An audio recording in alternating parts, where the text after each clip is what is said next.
안녕하세요, 김창환입니다. 요즘 날씨 여름이 성큼 다가온 것 같이 화창한 날들이 이어지고 있는데요. 근데 오는 사연들은 날씨하고 달라요. 아저씨, 저는 왜 세상에서 재밌는 게 없을까요? 뭘 해야 재밌을까요? 또 여기 뭐 다른 사연도 마찬가지입니다. 옛날엔 궁금한 게 참 많았는데 이젠 궁금한 게 없어요. 나이가 들어서 그럴까요? 호기심이 사라진 것 같아요. 슬퍼요. 이런 사연을 보내셨는데 왜 궁금한 게 없을까요?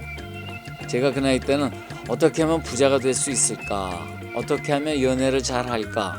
우리는 어디에서 와서 어디로 가는가? 진짜 우주적인 질문을 해댔습니다. 호기심, 그거 좋죠. 가슴 두근두근하고 내 안에 나를 만날 수 있을 것 같고 사랑의 비밀 상자도 열 수 있을 것 같았습니다. 호기심, 대체 그게 뭐죠?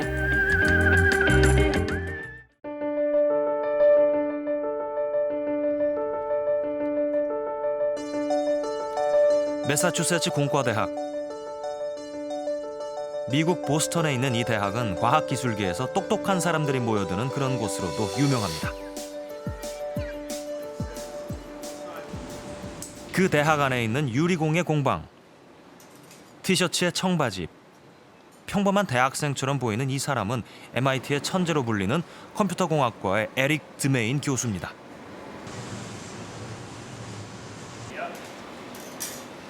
그런데 컴퓨터공학과 교수님이 유리공예 공방에는 웬일일까요?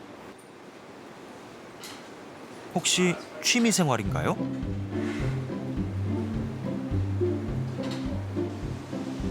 유리공예는 드메인 교수의 새로운 연구 주제입니다. 그는 공예가들을 위해 좀 더 쉽고 빠른 유리 다루는 법을 연구 중입니다.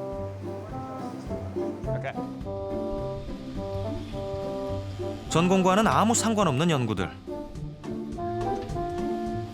그래서 이 천재 교수는 MIT의 괴짜 교수로도 불립니다.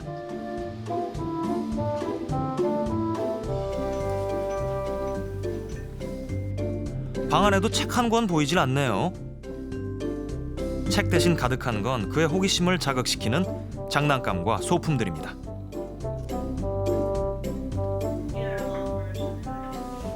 그의 연구 주제는 모두 제각각입니다. 시간만 나면 들여다보는 요즘 그가 푹 빠져있는 새로운 연구 주제는 바로 이것. 테트리스입니다. 그는 이 오래된 게임으로 대체 뭘 하려는 걸까요? So we analyze what's called the computational complexity of Tetris. Not the physical dexterity required to play perfectly, but just mathematically, how can you pack all of these pieces? What's the best way to pack them into a board? And it turns out there is no optimal strategy. There's no way for a computer to play Tetris perfectly. 그가 천재라 불리는 데는 이유가 있습니다. 현재 30대 초반인 그는 놀랍게도 20살에 MIT의 교수가 됐습니다. 지금까지 발표한 논문만 300여 편. 여기에 수상 경력도 화려합니다. Like one of the symbols, at MIT. So he, in some sense, he encapsulates part of what makes MIT interesting and weird. So, I know that a lot of undergrads look up to Eric. What Eric researches is the interaction of computation with geometry and its application to fields such as material science or architecture or design and arts more broadly. 그의 연구 중 가장 유명한 건 이 종이접기입니다. 곡선 형태로 그리고 원하는 3차원의 형태로까지 마음대로 접히는 종이. 그런데 이게 얼마나 대단하냐면 말입니다. Sheet of material and on command make it fold up into some complicated 3D shape. So if you can figure out how to design these kinds of forms, You can build engineering structures, maybe for sending out into space. You roll it up into a small thing, so it goes in your space shuttle. Once it gets into space, it opens and folds into some complicated 3D shape. Or in medical applications, you want to fold something very small, push it through your body till it gets, say, near your heart, and then open up like a stent. These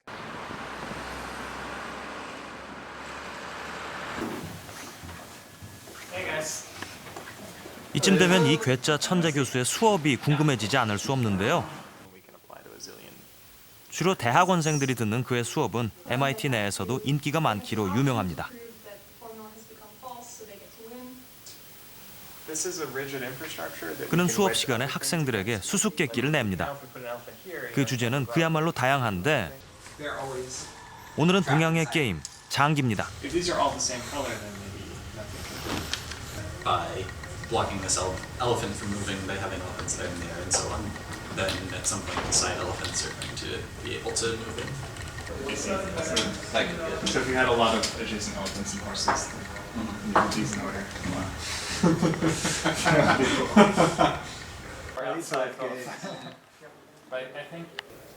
It's a lot of fun. I mean, we get together to do this every week, try to solve open problems.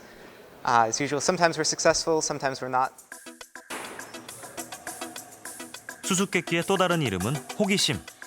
호기심을 잃는 순간 공부는 재미가 없어집니다.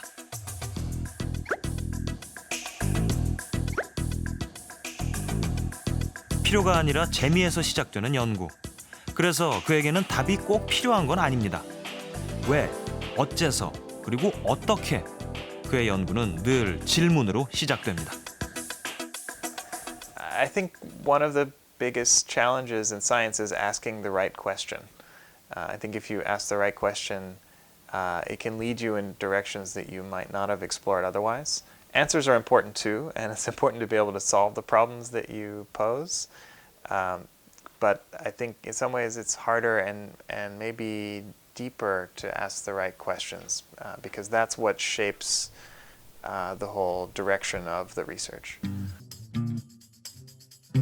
호기심은 질문으로, 질문은 이제껏 없던 새로운 것의 출현으로 이어집니다.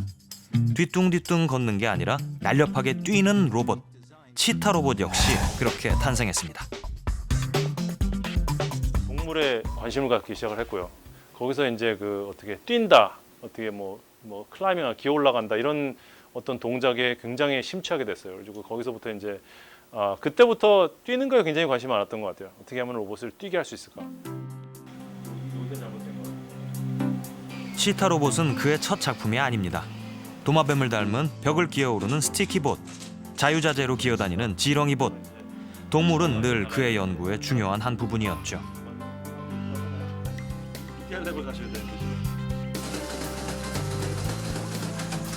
왜 로봇은 뛸 수 없을까? 그렇게 탄생한 치타 로봇은 현재 장애인을 위한 인공다리 연구에 중요한 역할을 하고 있습니다. 자연에서 시작된 호기심이 영향을 많이 미쳤어요. 그러니까 동물들의 다리를 보고 와, 다리 저 치타는 왜 이렇게 다리가 가늘까? 왜 근육들은 다 저 위에 붙어 있을까? 거기에 다 숨어 있는 그 디자인의 그 이유가 있었던 거죠. 그리고 그 이유들을 파악하고 알아내서 이제 로봇을 만들게 된 거예요. 그래서 이제 그렇게 해서 성공을 한 거고요. 영화 인터스텔라. 이 영화를 보고 나서 웜홀이라는 생소한 단어를 검색해 보신 분도 많으실 겁니다. 그 웜홀을 연구해 온 사람이 바로 이분입니다.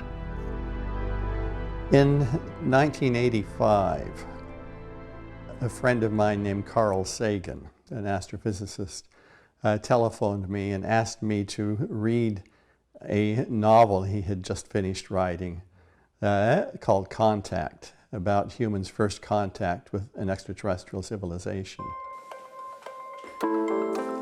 그때 호기심을 느낀 웜홀이 그의 평생 연구 주제가 됐습니다.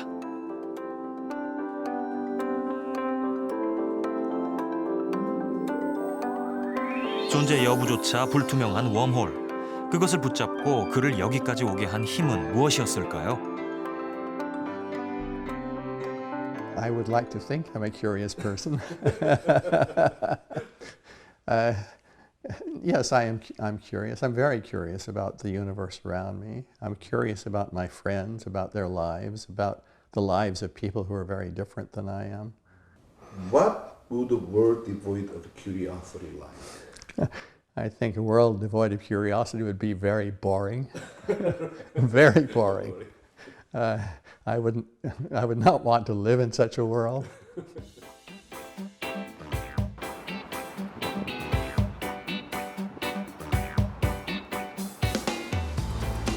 이쯤 되면 또 궁금한 게 생깁니다. 왜 어떤 사람은 다른 사람보다 호기심이 더 강한 걸까요? 다시 MIT의 괴짜 천재 드메인 교수의 이야기로 돌아가 볼까요? 그는 사실 남들과는 조금 다른 어린 시절을 보냈습니다. 바로 아버지 덕분인데요. 이혼 가정에서 자라난 그는 학교를 다니는 대신 아버지에게서 홈스쿨링을 받았습니다.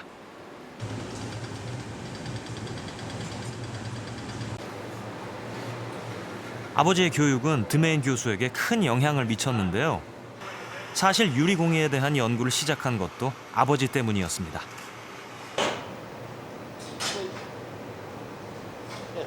I like the switching back and forth. Who was bringing bits? Who was folding? Who was gaffing? Total improv. But switch axis. That's something we haven't experimented with much. Even this level, but going 90 degrees could be, or other angles. Yeah. Because then we tend to build things symmetrically. We could go totally off center and then just feel where the bottom wants to be. I just tried to understand what Eric got excited about and was interested about, and his education was geared around those interests. And I discovered that if he was excited about something, he learned it very fast, and we could extend that into other areas. My dad would put books on the coffee table, just random possibilities, and if he would watch and if I would pick up the book and look at it, then he would replace the other less interesting books with more books on that topic. And so it was kind of he wasn't pushing me to learn anything in particular, but he was always aware of what I was interested in. 아버지는 언제나 아들이 가진 호기심, 그리고 그 호기심으로 하고자 하는 일들을 전폭 지지해 주었습니다.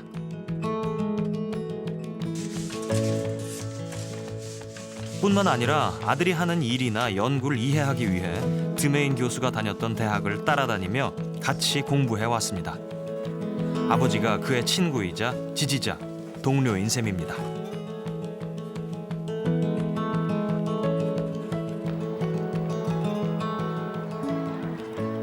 어쩌면 드메인 교수가 아버지로부터 받은 가장 큰 유산은 호기심인지도 모릅니다. 왜 그럴까? 이제껏 그가 이루어온 많은 것들은 작고 사소한 질문에서 시작됐으니까요. And he said, or do you know anyone who's good at writing?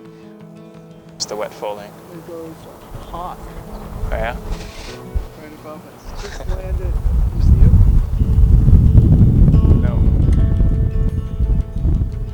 Oh, I see. Small guy. Think it's a hawk? I think so. Has the wingspan.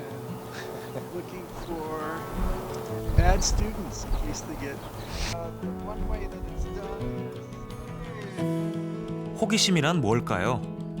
드메인 교수에게 있어 그건 내가 살아가는 세상에 대한 끝없는 관심입니다. I see the sticky. 세상을 바꾸는 호기심. 이 호기심은 어디에서 왔을까요? 원래부터 가지고 있던 것이었을까요? 아니면 자라나면서 생겨난 것일까요? 미국 존스 홉킨스 대학에서는 호기심에 대한 재밌는 실험 하나를 했습니다. 태어난 지 1년 정도 된 아기들을 대상으로 한 것이었는데요. 선반 위를 달려가던 자동차가 아래로 떨어집니다. 이건 당연한 일이겠죠? 그런데 다음엔 떨어져야 할 자동차가 그대로 달립니다. 이건 아기들이 예상 못했던 상황입니다. 아기들은 이 자동차가 조작되었다는 걸 모릅니다.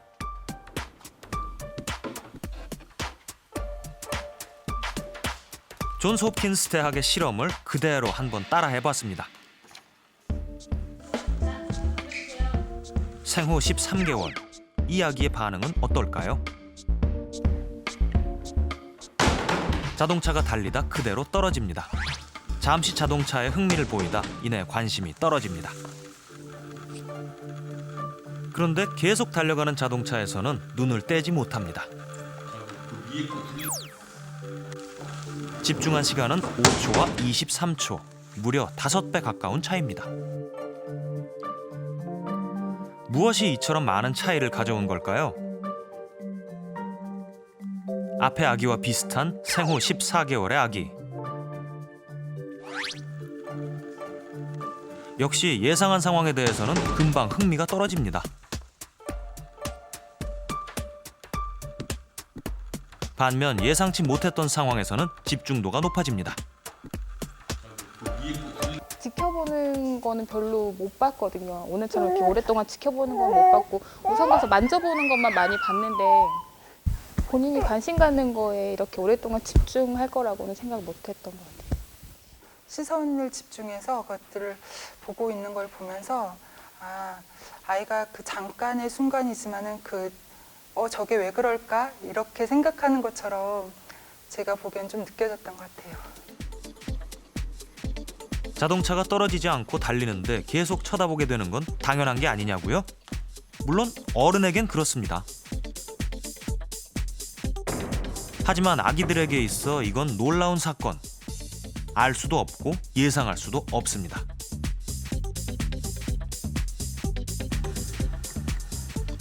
당연히 예상했던 일이 예상대로 되지 않을 때 생기는 궁금함과 질문. 그게 바로 호기심입니다.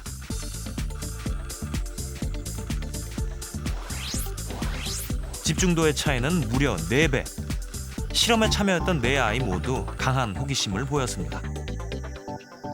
그것이 흥미롭다고 생각할 때는 아주 어린 영화들도 아주 오랜 시간 20초, 30초 이렇게 보면서 내가 이걸 이해할 때까지 이걸 탐색하겠다는 어떤 태도를 보이거든요. 호기심이라는 거는 세상을 이해하고 탐색하기 위한 인간의 어떤 기본적인 자질, 태도 이렇게 생각하시면 되는데 그런 것이 이제 영화 기분은 가장 강하다고 보시면 될 것 같아요.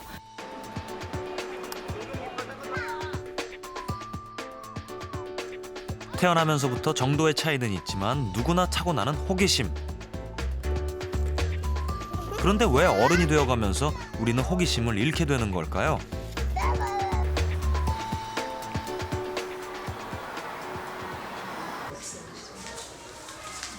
또 다른 실험 하나를 준비했습니다. 이번엔 아까보다 좀 더 자란 5살 어린이를 대상으로 했습니다. 유치원에 이제껏 아이들이 보지 못한 신기한 물건 하나를 두었습니다. 투명한 공 안에서 전기가 발생하는 손대면 번개 같은 것이 치는 플라즈마 공입니다.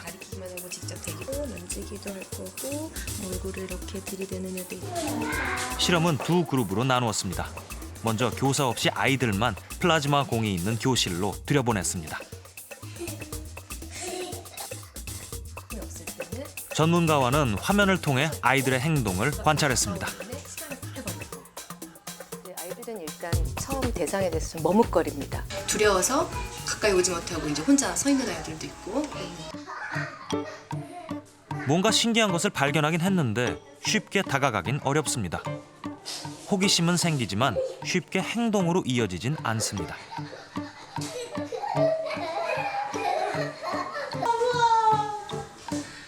이번엔 또 다른 그룹입니다.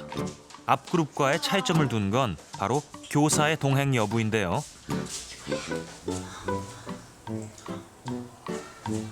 호기심은 과감히 행동으로 이어집니다. 이게 무엇인가 싶어 손을 대보기도 하고 입을 맞춰보거나 머리를 대보기도 합니다. 개구쟁이 녀석들은 여기에다가 발까지 올려보기도 하는데요. 플라즈마 공에 완전히 집중합니다. 자기가 뭔가 두렵거나 조금 불안할 때 선생님을 또 확인하면서 지지를 얻고 어떤 변화가 이루어지는지를 적극적으로 탐색하고 있다고 볼 수 있습니다. 호기심을 행동으로 연결시켰던 아이들은 그 경험에 대해서도 묘사가 일관되고 정확합니다. 어떻게 좋았어? 따갑죠. 어떤 느낌 난 것 같아? 간질간질. 간질간질한 느낌 났어, 아라는? 그렇군요. 준영이는 어떤 느낌 났어요? 딸랑딸랑 소리 나요. 여기서 딸랑딸랑 소리 나는 것 같았어요? 반응하거나 부추겨주는 사람이 있을 때 아이들의 호기심은 더 커지고 또 쉽게 행동으로 발전했습니다.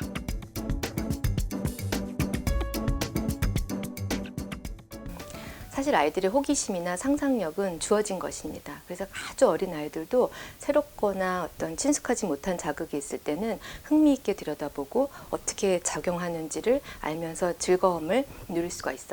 그것을 유지하고 확장시켜주기 위해서는 아이들에게 일단 그 호기심에 찬 행동이 참 괜찮은 거다라는 어떤 안정적인 메시지를 주고, 그리고 더 중요한 거는 그런 새로운 대상들을 안전하게 접할 수 있는 다양한 경험의 기회를 줄 수 있는 게 이런 호기심을 계속 유지하고 발달시킬 수 있는 그런 조건인 것 같습니다.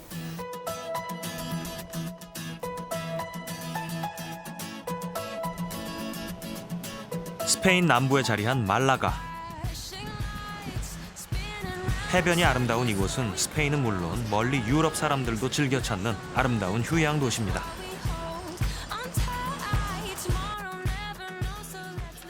이곳 말라가 대학에서는 오늘 작은 연주회가 열렸습니다.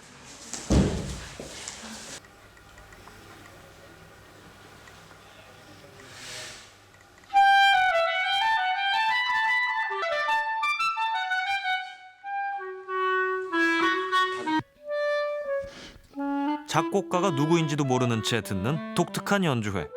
음악 역시 어쩐지 약간 생소합니다. 오늘 관객은 말라가 대학의 음대생들.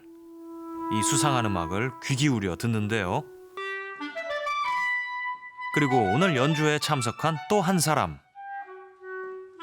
Esta obra no la ha compuesto ningún compositor ni compositora. Es creación de IAMUS, que es una computadora que ha creado el servicio de inteligencia, el Departamento de Inteligencia Artificial de la Universidad de Málaga, que lo lleva el señor Francisco Vico, aquí presente. 그가 바로 음악을 작곡하는 컴퓨터 이아무스를 만든 사람입니다.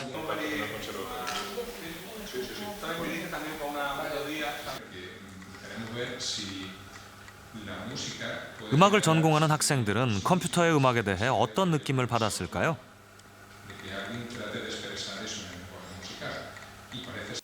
Mi idea hacia la obra era la misma, pero tenía ese conocimiento extra de que el compositor era un ordenador, pero no dejó de gustarme la obra en sí. Sean las que fueran, que eran diferentes, pero si transmitía emociones y pensábamos que podría ser de un compositor de relevancia, pues yo creo que se tiene que aceptar como una obra de buena calidad.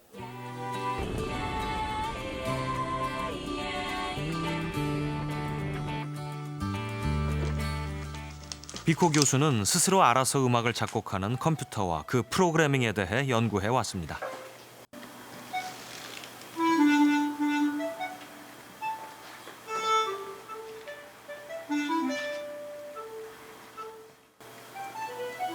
원래 그는 음악에는 관심 없던 공학도.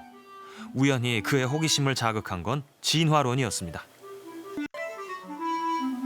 인간이 진화하듯 컴퓨터도 진화할 수는 없을까?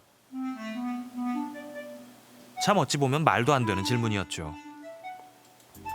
En ocasiones en ciencia se utilizan, o sea, se intentan cosas que pueden tener sentido o no tenerlo. Y en este caso lo que hicimos fue convertir en notas musicales, en estructura musical, los resultados de unos experimentos en modelado biológico. Y vimos que podía tener un potencial interesante para generar música de forma automática. 현재 이 이아무스라는 컴퓨터는 클래식은 물론 대중음악까지 작곡 가능합니다. 이아무스의 음악 한번 감상해 보실래요?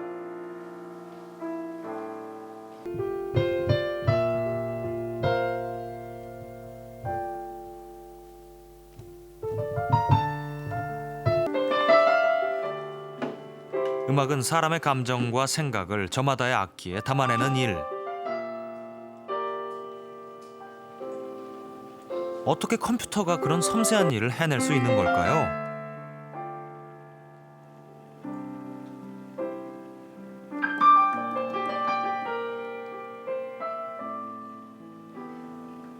바로 이런 음악을 만드는 일을요. Mi labor es simplemente extraer de la música los elementos musicales que luego usará el ordenador como elementos que le van a guiar en su composición. Es decir, al igual que un compositor normal tiene herramientas y elementos musicales con los que juega y con los que al final produce una composición, el ordenador necesita de la misma manera conocer los elementos musicales y sus interrelaciones para poder crear una.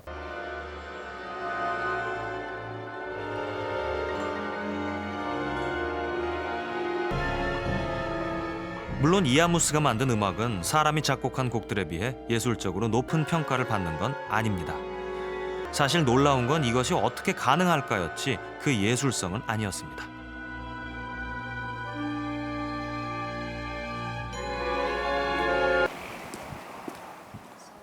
예술성 대신 선택한 건 음악의 효과. 그는 음악 치료 전문가와 함께 수면 음악을 연구 중입니다. 여기 밤에 잠에서 잘 깨어나는 어린 여자아이가 있습니다.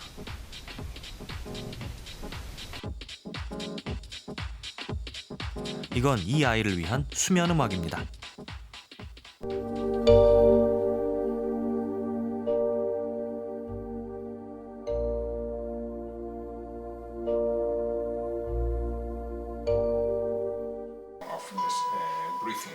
진동으로 아이의 수면 상태를 관찰해 음악의 종류, 소리 크기까지 맞춰집니다.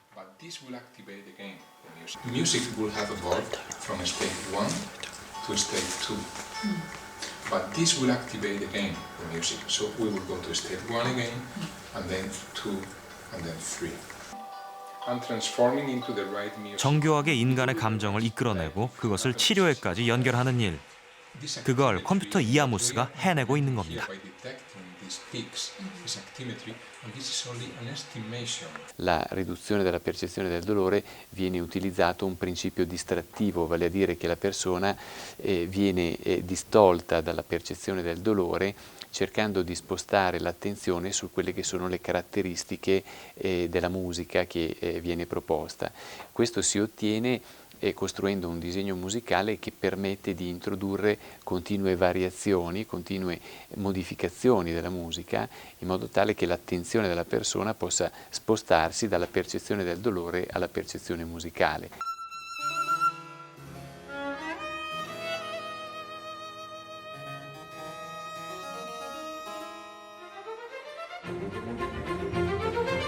이제껏 예술은 인간만이 할 수 있는 인간의 마음과 감정을 담아내는 고귀한 활동이었습니다.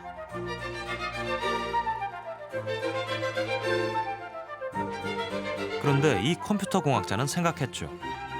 왜 음악은 꼭 사람이 만들어야 하는 것일까?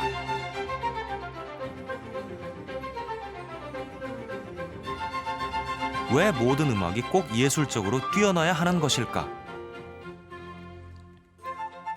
처음부터 음악을 작곡하는 컴퓨터를 만들 생각은 아니었습니다.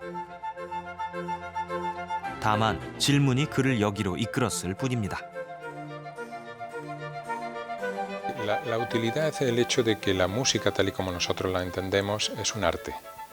Sin embargo, la música tiene muchas otras aplicaciones y el hecho de que el ordenador pueda componer de una manera no necesariamente artística hace que sea de gran utilidad para generar de forma masiva mucha música que puede ser utilizada en esas aplicaciones, sobre todo en medicina musical.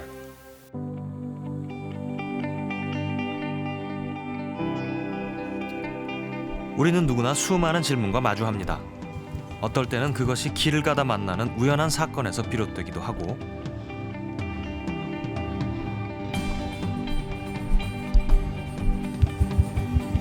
또 어떤 날에는 그냥 지나치지 못하는 흥미로운 상황을 만나 그렇게 되기도 합니다. 우리는 매일매일 궁금한 상황을 만나고 자극을 받고 질문을 떠올립니다. 하지만 우리는 대부분 그 질문들을 붙잡지 않고 그냥 흘려보냅니다. 디지털 기기의 등장이 있은 후로부턴 더 그렇죠. 호기심의 적이라고도 불리는 디지털 기기와 문화. 정말 그런 걸까요?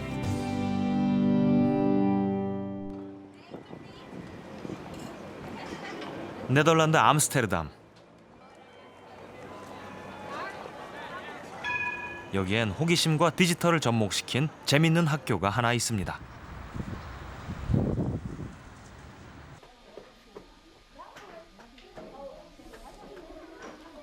분명 수업 시간이라고 들었는데 앞에서 수업하는 선생님이 보이질 않습니다.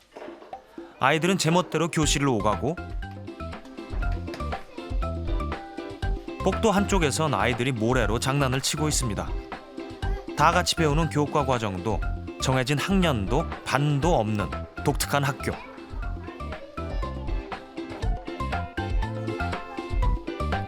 이 학교의 이름은 바로 스티브 잡스 스쿨입니다. 이 학교만의 독특한 수업이 코어 그룹입니다.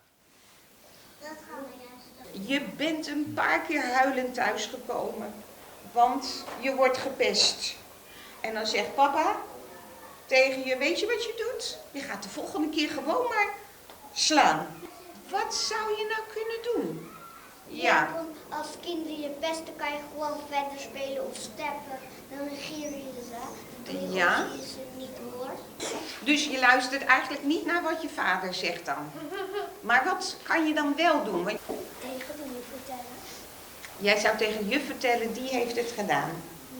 En dan vraag je, kan je het volgende keer niet doen? 한마디로 계속 질문과 답이 오가는 수업입니다. Je hebt vrijheid, je mag vaak bewegen, je hoeft niet op een stoel te zitten. En het is gewoon leuk.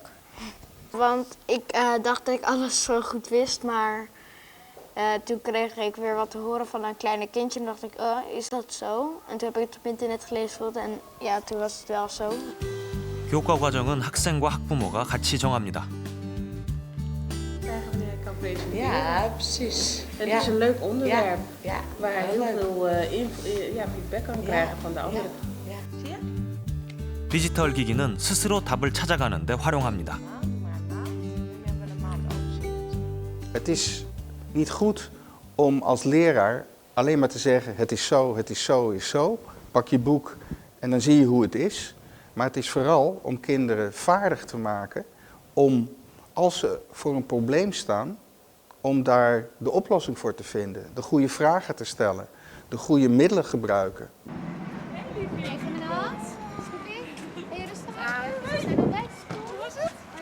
이 학교는 일종의 대안학교입니다. 이곳에 아이를 보내는 학부모들은 대부분 호기심을 키워준다는 이 학교의 설립 목표를 마음에 들어 했습니다.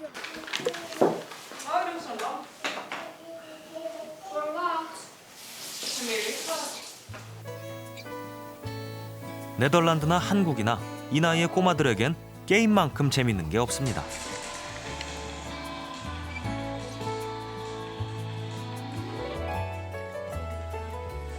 다른 게 있다면 엄마가 같이 참여하고 또 이용 시간을 따로 정해놓는 겁니다.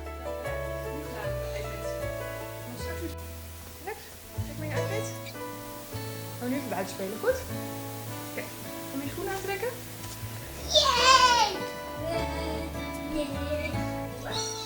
Kom je ook zo staan?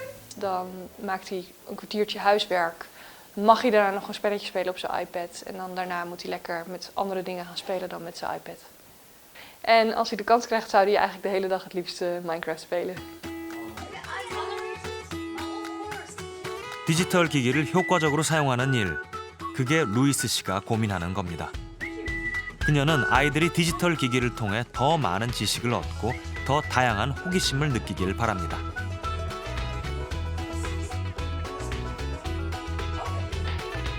Dan hoef jij niet te vertalen als ik het in het Engels. 호기심을 키우고 그 호기심에 대한 답을 찾아가는 수단으로서의 디지털 기기.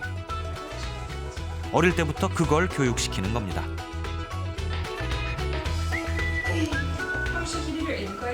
Wat ik hoop dat hij leert van deze school is dat hij heel erg leert zichzelf zijn. Nu al ontdekt wat hij leuk vindt en waar zijn talent ligt en waar hij energie van krijgt. In plaats van dat hij dat moet gaan leren vlak voordat hij naar de middelbare school gaat.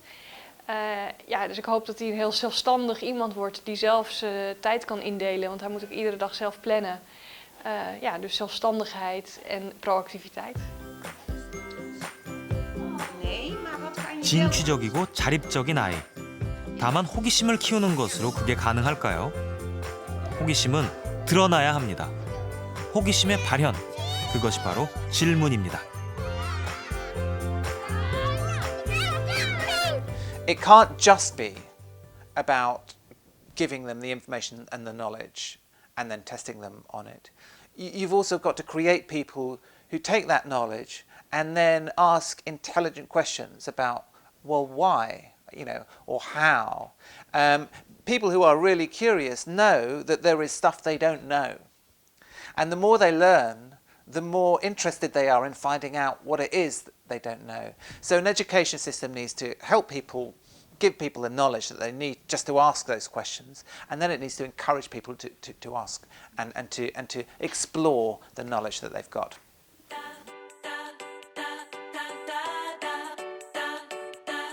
스티브 잡스는 이렇게 자신의 이름을 딴 학교가 생길 줄 알았을까요? 누구보다 호기심이 강하고 남다른 질문을 던졌던 사람들. 오늘날 디지털 세상 역시 호기심 많은 괴짜들이 만들어 왔습니다. 전 세계 벤처 기업들이 주목하는 축제, 올해 사우스 바이 사우스웨스트에는 5개의 한국 벤처 기업이 참석했습니다. 그 이름도 독특한 강남에서 온 괴짜들.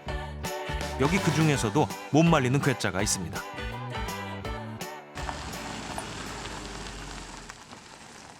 강원도 홍천의 한 카누 캠핑장. 오늘 여기 사장님은 업체 홍보 영상을 찍기로 했습니다. 그런데 촬영팀이라고 온 사람은 달랑 2명. 국내 한 포털 업체와 계약해 국내 소상공인들의 홍보 영상을 촬영 중인데 대표 양성호 씨도 직접 촬영을 다닙니다. 의 목적은 젊은 사람들이 이 카누 클럽을 봤을 때 좀 오고 싶다 하게 조금 더 크게 나왔으면 홍보 영상 만드는 게 뭐 놀라운 일이냐고요? 놀라운 건 이 업체가 만드는 영상의 가격과 속도입니다. 카누 클럽인데 물늦게 가서 찍어도 될 것 같은데 좀 더 타이트하게. 보통 가게 한 곳의 홍보 동영상을 촬영하는 데 드는 시간은 서너 시간 남짓. 여기에 편집까지 다 해도 하루 이틀이면 뚝딱 영상 하나가 만들어집니다. 야, 너 저리 가. 이제 가. 이쪽이 더 훨씬 나은 것 같아. 사용하는 기기 역시 보통 사람들이 쓰는 소형 카메라. 그러다 보니 가격은 많게는 평균 10배 이상 쌉니다. 빨리 그리고 싸게 영상을 만들어내야 하다 보니 찍는 내용과 방식은 정해져 있습니다.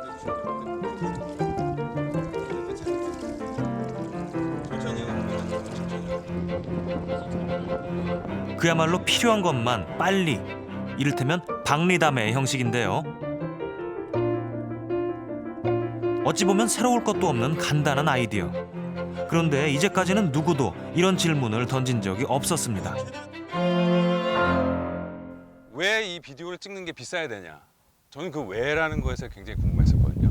저희가 어떤 사업을 할 때 항상 비디오로 광고를 하거나 비디오로 나의 사업을 설명을 하죠. 근데 그걸 제작하는 게 너무 비싸요. 그건 저는 이해를 못했어요. 왜냐하면 아이폰이라든지 여러 전화기라든지 이런 것들이 비디오가 성능이 너무 좋아서 누구나 너무나 훌륭한 비디오를 찍을 수 있는 이 세상에 왜 비디오를 찍어서 그거를 부탁해서 찍는 것들이 왜 비싸냐?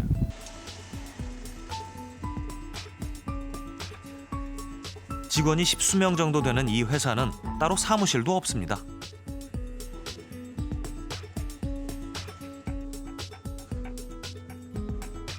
지금은 콘텐츠 벤처를 지원해주는 국가기관의 사무실 한 켠을 빌려 쓰고 있는데요.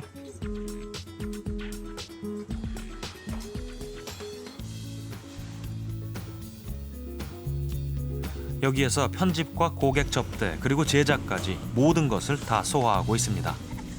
벌써 찍어낸 홍보 영상만 수백여 개.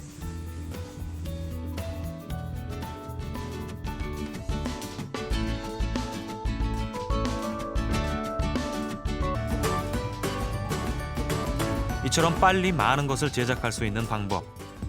촬영은 누구나 할 수 있도록 쉽게, 대신 편집과 효과에는 전문가들을 썼습니다. 최근 이 회사가 눈을 돌리고 있는 건 해외 시장입니다.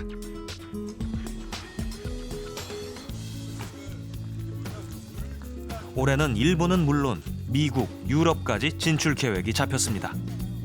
작은 질문에서 시작해 이만큼 오기까지 이 회사가 남달랐던 점이 있습니다. 질문을 행동으로 바꾸는 일, 쉽지만 또 어려운 그 일을 해낸 겁니다. 사람들은 누구나 다 아이디어를 가지고 있어요. 다만 그거를 망설이느냐 아니면은 그냥 바로 실행해 보느냐의 차이인 것 같아요. 그러니까 망설이지 않는 거, 호기심이 있을 때 망설이지 않고 무언가 하는 거, 그럼으로써 창작이 되고 그럼으로써 뭔가 발견이 된다는 거, 그게 제일 중요한 포인트인 것 같습니다.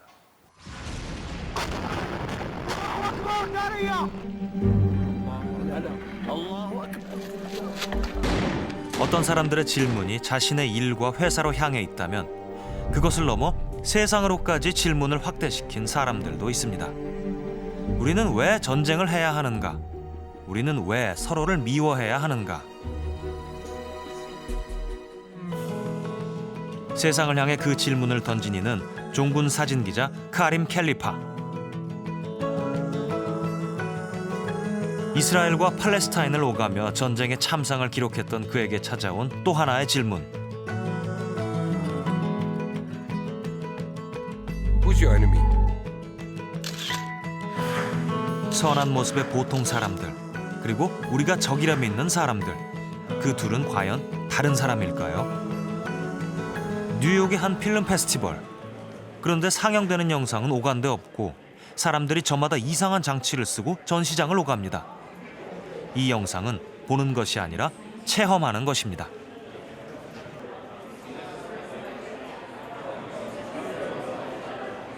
Well, I think using virtual reality in that case and in this project is extremely important because you can bring body language, you can bring breathing, you can bring someone looking at you. You cannot do that in a conventional media like photography or video or television. And here you navigate a space where people are looking at you and speaking to you directly.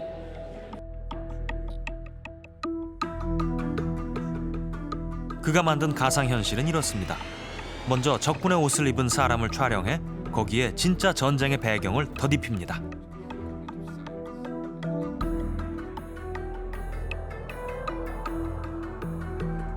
장치를 쓰고 나면 사람들은 전쟁터 한가운데 와 있습니다. 그리고 그들은 생전 생각해보지 못했던 일을 경험하게 됩니다. 바로 적군과 마주치는 겁니다.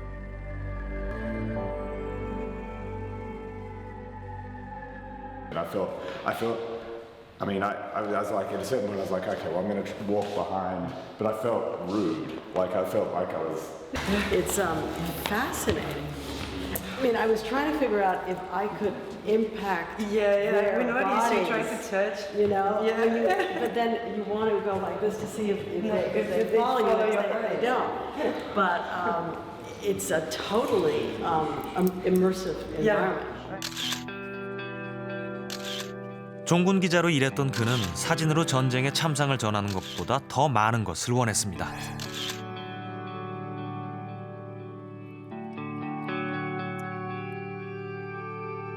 우리가 적이라 생각하는 그들은 누구인가? 눈앞에서 그들을 마주쳐도 그들을 죽일 수 있을 것인가?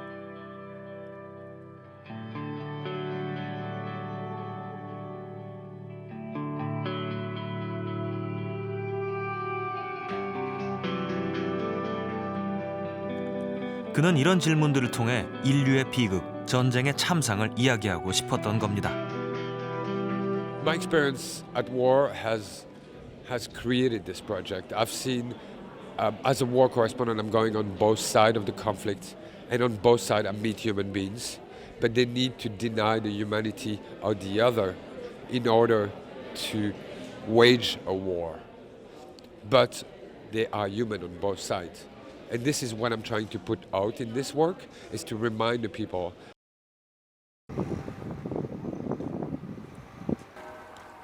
가끔은 내가 던진 질문이 세상을 바꿀 때도 있습니다.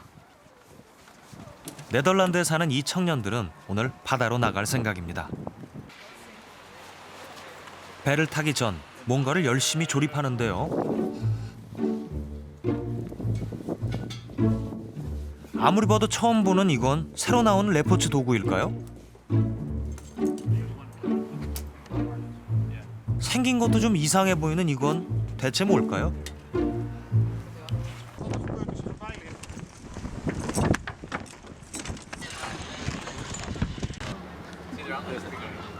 오늘 바다로 나선 이들은 오션 클린업이라는 회사의 직원들. 올해 20살의 이 청년이 회사 대표입니다. 오션 클린업은 바다의 쓰레기를 치우는 일종의 환경업체. 바로 이 기구를 통해 바닷속 쓰레기를 모읍니다. Sure. So right now we're on the North Sea, in front of the coast of the Netherlands, where we've just deployed a device to, where we want to catch plastic with. So really to know, if you want to clean up the oceans, it's really important to know how much plastic there is in the oceans. 오늘은 장비를 업그레이드하고 시험에 나선 날. 더 빠르게, 더 깊이 있는 쓰레기까지 수거 가능한 것인데 이런, 아직 완전한 성공은 아니군요.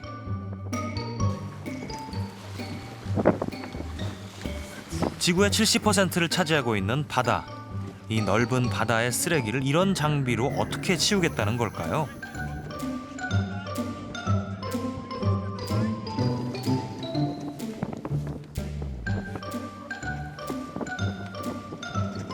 다소 황당하게까지 느껴지는 이 아이디어는 이 회사 대표인 보얀 슬렛의 머리에서 나왔습니다.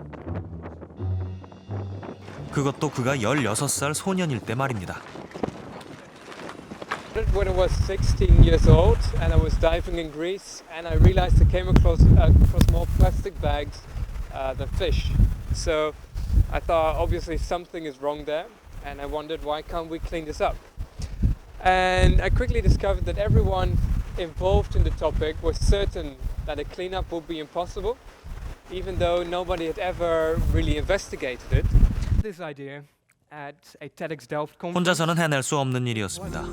그는 이 문제 해결을 위해 소셜 미디어를 적극 활용했습니다. 그러자 기적 같은 일이 일어났습니다. 사람들이 그의 생각에 동조를 하고 모금에 나섰습니다. 전 세계에서 보낸 지지와 성원은 약 21억 원. 뜻을 같이 하는 사람 3만 6천여 명이었습니다. 오션 클린업이란 회사 역시 그렇게 만들어졌습니다.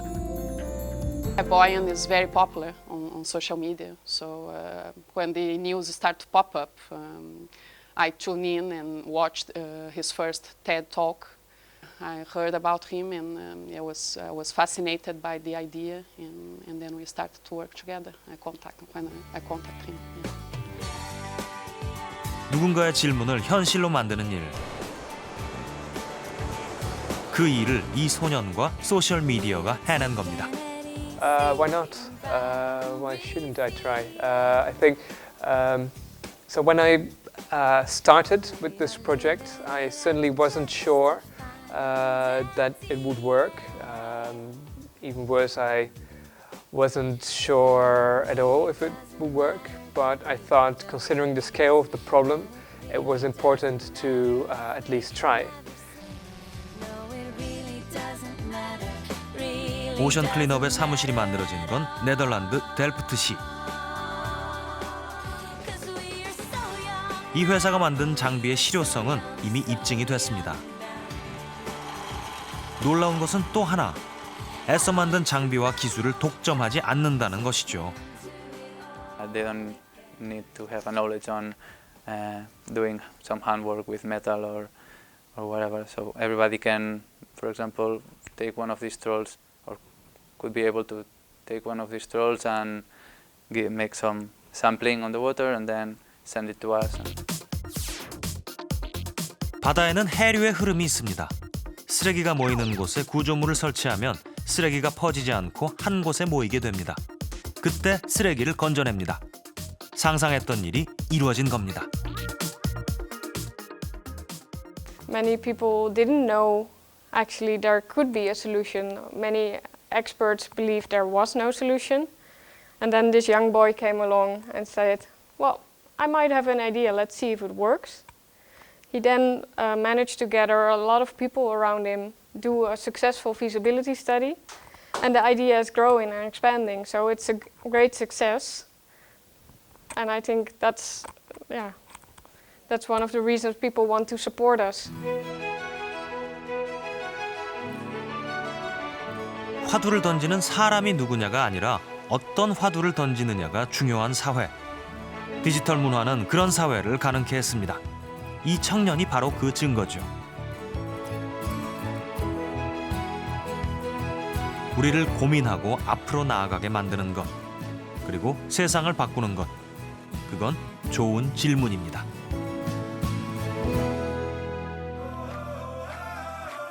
우리는 매일 많은 질문들을 흘려보냅니다.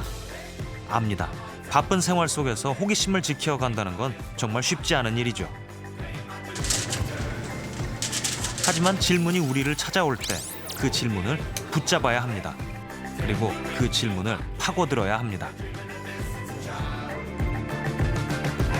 질문이 있다는 것, 궁금한 것이 있다는 것, 그게 바로 살아있다는 것의 또 다른 이름이니까요. 살아가면서 우리가 마주치게 되는 질문은 몇 개나 될까요? 너무 많아서 아마 셀 수가 없을 겁니다. 그런데 그 질문 다 어디로 보낸 걸까요? 어째서 지금 나를 움직이게 하고 설레게 하는 질문 하나 없는 걸까요? 오래전부터 가슴속에 품고 있던 풀리지 않은 질문. 당신이 잊고 살아가던 질문이 뭡니까?